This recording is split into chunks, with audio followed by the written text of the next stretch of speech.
Hey y'all! I'm dressed fancy because I'm going to a Broadway show after this, but I needed to record the intro for this adorable fuzzy butt spider. Look at that fuzzy butt, crystals hanging from it, so it's a true sun catcher, and it features these weird long, they're bugle beads, but they're different than your standard bugle bead. A little bit bigger, a little bit ornate. So anyway, this was a fun one. It's crazy enough. It's simple for what I normally do. You know, it's not got 8 different colors of beads going on. But I like, it balances out the fact that it has these big bugle beads and it has the fuzzy butt. So I'm really excited about it and hopefully you are too. All right, bye. I mean, not bye, in a minute. Hold on, wait a second. See you soon. So I've got 2 pairs of pliers. We'll need both of those. I almost forgot. I will need my round nose pliers to make the loops on the end. I am going to use wire smoothers a little bit. Well, I might. We'll see. But getting long bugle beads onto 20 gauge wire is a little hard. If I'm using bugle beads, a lot of times I would use 22 gauge wire, but I need these legs to be stiff. So we're going to do all 20 gauge wire, and we might use our wire smoothers just to help keep that wire straight and smooth for the bugle beads. Then I've got wire cutters, which I used for the chain and the wire. And we're going to use 6mm gold rondelles and 4mm black bicones. We're going to do 2 of these clear little hexes into this big 30mm crystal sphere. That's going to hang off the end. I've got 12 inches of 3.5mm chain for hanging, a 10mm jump ring to attach my little chandelier hook.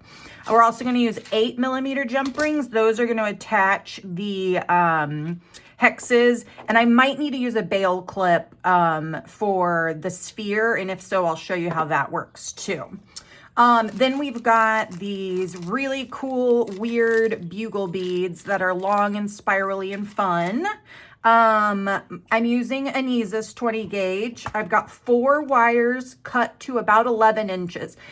A, the spider is bigger than normal. B, I don't want to run out. So it might seem like a lot of wire, but you will use a good portion of it. And this is my tape measurer for how I measured my wires, so you'll need one of those. And then this is about 2.5 inches, also 20 gauge wire, so all the wires 20 gauge. And this is going to be for the body. And for that, we have a 10mm gold crackly, kind of cool, weird bead. And then this 15 or 20, I can't tell since it's fuzzy, little fuzzy bead for the butt. So that's going to be fun. And then clear Gorilla Glue, I will put a drop right at the center to really hold things straight, especially since those legs are so big. All right, so let's get started. All right, so we'll start by making the body. So put the head on, put the butt on, reverse that because I put the butt on first. And then I can already tell that's too much wire for how little that hole is. Now on this side, we're gonna want a big loop to make sure it doesn't go straight through that hole. But on this side, we just need a little one. So I'm gonna just take a little bit off. And then I'm gonna do this with the very tip, the most narrow part. I'm gonna grab it, twist it, open it up and come back to number 1, and then twist it again until you have a full loop. So now I've got 1 full loop right on there. And if you don't like the way that end is coming up, just smash it together. There we go. Now on this side, we've got a much bigger hole on the bead. So we're gonna do a much bigger loop. So I'm gonna hold the loop I just made under the head. I'm gonna go to the widest part of my pliers, and then I'm gonna make the same style loop, just a little bit bigger. So now that's really nice and secure on there. Now, everything's nice and secure, but I need a little more space between the butt and the head. So I'm just gonna pull this one out just a little so we have just a little bit of space between where our legs are gonna go. So the first thing we're gonna do is grab all 4 wires and bend them in half. It's really important that your half is even, because if you're like me and typically don't know what all beads you're gonna use, you do not want to start on one side making a great bead pattern and then realize you don't have enough room for the whole thing on the other side. So this is one time where I'm like, it does matter. A lot of times when we're folding wire in half for like trees or something, it's like whatever, but for this, it's important. Then I'm going to take my thumb and index on either side of that bend and twist. And then I'm going to fold it in half again to make damn sure that twist is in the middle, because you wouldn't believe how many times I get going and then find out that the twist, see what I mean? It's twisted right there, but not right there. So let's give that part a little twist. And if you twist too much, you'll just undo it when you get it on the body. So better to have too many twists than not enough. All right. And now this is kind of going weird, so I'm going to convince it to go where I think it should. Let's see. Not quite even. Let's go up a little bit. There we go. Okay, and then I'm just going to pinch a little bit. All right, so I've got a little bit of twist. I've got more twist on that side, but that's okay. The point is right in that center, there's twist. Now I'm gonna put the head on one side and the butt on the other. Pull it all the way down, so make sure you've got enough space for it to go all the way in. And I'm already getting a little pushback from this guy, so I'm gonna just go in, twist a little bit bigger. There we go. I think that's good. All right, so I've got this right up against the wire in the middle. The front will go back, the back will go front, and then we'll pull really, really tight. Really, really tight. And you see how the body is bent right now? That's okay. That's gonna happen. We can straighten it back out. There we go. And then I like to take the head. So I've got the spins right now, which I think is a big problem for everybody. So I'm going to show you how to deal with that. I'm going to take the head and the butt and smash them together to smash these wires as close as possible. Then I'm going to go on my bigger side where I'm a little more worried about things not fitting. And I'm going to loop a little bit tighter. And look at that. Now it holds. All right, I'm gonna still add a drop of glue on the back right at the base, but for the purposes of demonstrating right now, I'm not gonna do it first, because I know as long as my twists or my loops are tight enough, this isn't gonna go anywhere. So, you know, you could technically do it without any glue, but I like added security. It was a little extra twisted on this side, so I'm gonna untwist it because I want all my beads to be able to get as close to that center point as possible. And I'm gonna smash it again because it looks like it could use a little bit more. Yep, that was good. And then tighten this back up. There we go. All right, so now I'm gonna spread out my legs. That's a funny thing to say. I'm gonna spread out the legs and just make sure that on both sides my beads can get as close to that center point as possible. Okay, so sometimes I think it's nice to see the finished product while you're doing the tutorial. I just like being able to go back and kind of tell what the directions are going to lead to.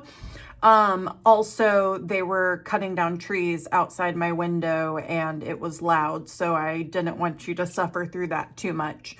So now there's no noise and we are ready to bead this side. You can see what we're gonna do with these cool long bugles. And I have mixed feelings about the 8mm bicones on the ends, but you know what? It's done. So we're going with it.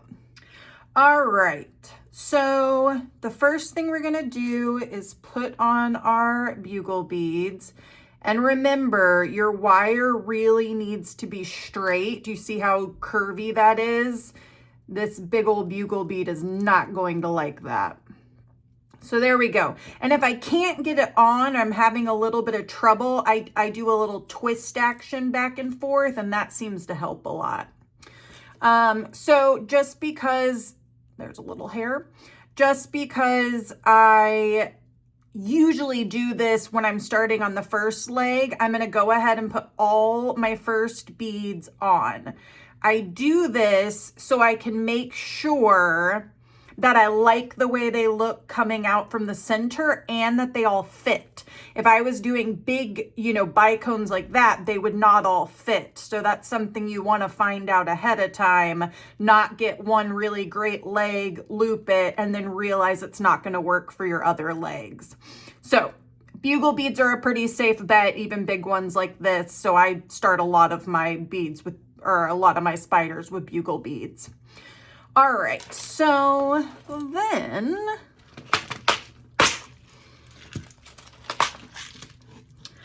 all right, so bugle bead, and then we're gonna do a 4mm bicone, and I'm gonna do 2 legs at a time just because it's quicker. And you know what? Hold it by the damn wire. I never do that, and it's always easier when I do. And then we're gonna do a 6mm gold rondelle. The rondelles are a little easier to get on since they're bigger. All right, and then we're gonna do the 4mm bicones again, and I'm gonna hold it by the wire. Practice what I preach. Look at how much easier that is. All right, so we've got that, and then we're gonna do some more of these. Now, they are real glass, so some of them are broken, and that is just every glass bugle bead package I've ever purchased, there's always a few that are broken, and that's just the way it is with real glass. But I'd rather it be glass than plastic or acrylic. It holds its color longer, it stays pretty. And then we're just gonna repeat. So I'm just doing the 4mm black bicones. Look at me holding it by the wire, yes.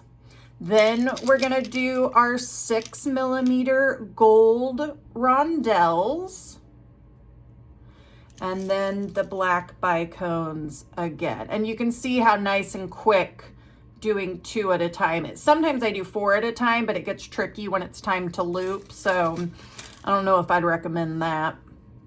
All right, and then let me count the bicones on the other side because I don't know how close to the end we are. We've got 1, 2, 3, and this one has 1, 2, 3. Okay, so we're about to the end. So then we're gonna do our 4mm black bicones again. Right there. And then our 6mm gold rondelles, followed by 1 more of our 4mm bicones. Perfect, perfect. And you see how there's a little space right there? You gotta watch that with bicones, even big old daddies like this. All right, and then we're gonna finish it.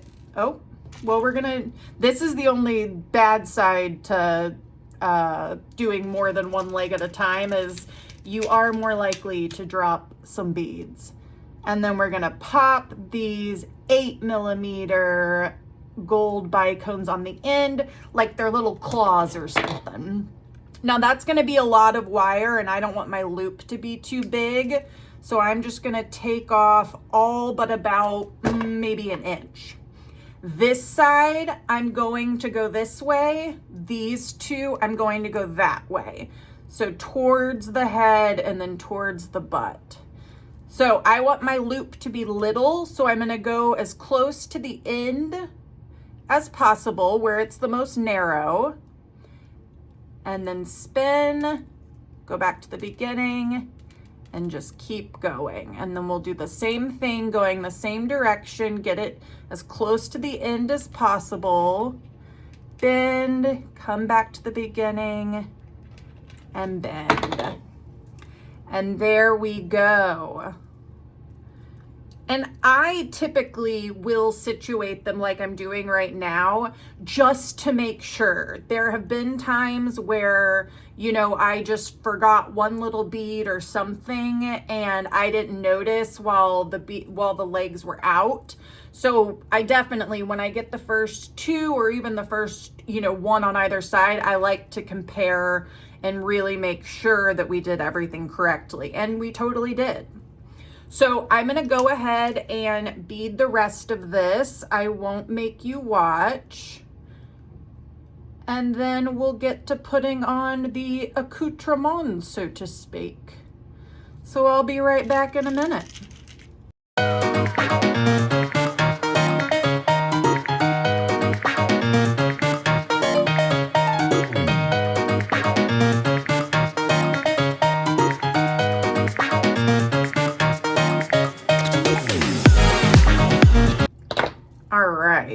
So let's see what we got with this cool, weird looking one. This is a lot different than what I normally do, but I think I really like it. It is humongous, but that's okay because we use 20 gauge wire for the legs. And then my head and butt are a little bent, so I'm just gonna get those straightened out because I will put a drop of glue in the center here before I'm finished. So yeah, I think that's great. I like that one a little above that one, come down. Yeah. Yeah, all right, so there's our cool, weird, extra long leg spider. And now we're gonna put on the chain and the danglies. I always do my spiders upside down. I always do my spiders upside down where the butt is at the top and the crystals hang from the bottom. But it totally doesn't matter, you know, do what makes you happy. All right, so we're gonna get these octagons together. So we're gonna do our jump rings properly where we twist, don't pull. And then I'm gonna put them all on and then put it on the spider. So we'll get everything set up nice and neat. And then we'll do it. And these are 8mm jump rings. All right. Oh, and then I'm gonna throw it. Oh my goodness, and it's all the way on the floor now. Found it. And some cat hair. Cat hair is just my love language. All right, and then we got these two together with the jump rings, but this one is so big, it needs either a bigger jump ring or a bail clip. But I don't think I've ever used bail clips in any of my tutorials, so I'll kind of show you. They're just these little clips like that, and you put one in each side of the opening and then close it. This is the hard part. So I have my fingers on either end, and then I put either end of my pliers right between my fingers. So let's do it a little bit more. And you want to get right on those corners. Oh wait, I'm not all the way in. There we go. All right, and then either end, squeeze it as closed as possible. And there we go. So now we can go in with our jump ring and go to the octagon and go through the bail clip. All right. And then do our nice close action. And so now you can see how that hangs from that nice bail clip. So bail clips are great for irregular shaped crystals or really big ones like that. I definitely use them quite frequently. So open our jump ring, drop everything, you know, that's part of the process. And then we're gonna go through each hoop or loop on the end. So through that loop and through that loop. And then close it back up nice and tight. All right, so there we go. How fun is that? All right, so now we're gonna put our chain on and our clip. Like I said, for like whatever stupid reason, I really like using a 10 millimeter jump ring for the clip, just to make sure it's really nice and secure. But an 8 would work just fine if that's all you have. And if I could get it, there we go. And close that. And you can just see from the way it closes how much sturdier the 10 is compared to the 8. And you know, you might be saying, if you use a 10 up there, why do you use an 8 down here? And to that, I would say, I don't really know. I think it's a little less weight.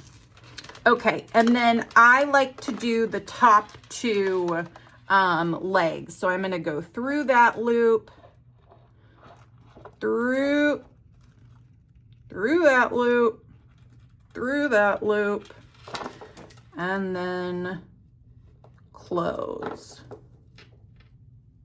And you might not be able to see, but this side is a little higher, so I'm gonna come through